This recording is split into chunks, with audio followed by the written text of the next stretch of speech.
Hello magicians and welcome to Friday. Cloudy and hyper-aware is my prediction today for the Pisces. In fact, we're in a two-part emotional day today, Pisces. As we wake up, the moon is still in Cancer, so your emotional focus will be on your inner child as you wake up. So you'll probably wake up footloose and fancy-free. By the afternoon, things might start to feel a bit heavier. That's because the moon will transition into Leo, which means emotional focus will be on your very end moment.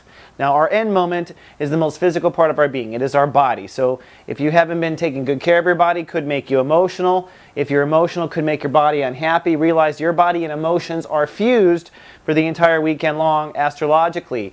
Also, this includes your aura, or the space around you. So you'll be emotionally sensitive to your space around you. And I know as a Pisces, you already are by nature. And that's certainly true compared to all the other signs. But this is your most heightened time of a monthly cycle. So just be advised on that. And I think you'll be emotionally sensitive in your space all weekend long. So if you find yourself uncomfortable in a certain situation, don't put up walls, don't drink, don't shut down, remove yourself from the situation because you're just going to be too sensitive.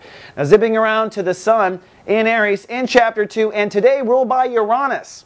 That means it is time for a breakdown, breakthrough. Uranus is the innovation vibration. This big wave of innovation kind of comes into our life. If we're in huge denial, there's a big breakdown in order for us to kind of see it. If we're not in huge denial, it is just simply a breakthrough. Either way, for Pisces, the topic does deal with self-esteem, how to love yourself, how to have faith in yourself, and then how to turn that into productivity and to turn that into abundance, which is the ability to draw in wealth, etc. That's the spiritual word for money, basically. So I think by the end of the weekend, Pisces will have a better idea on how to love themselves more and therefore be more productive on the planet.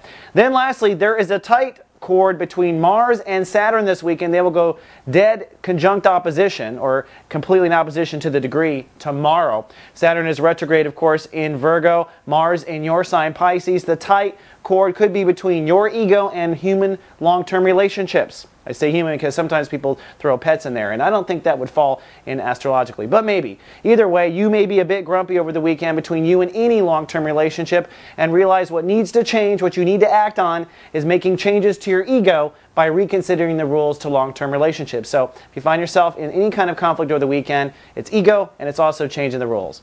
All right, magician, that's all I have for the weekend forecast. See you back on Monday with more. Live, love, be. So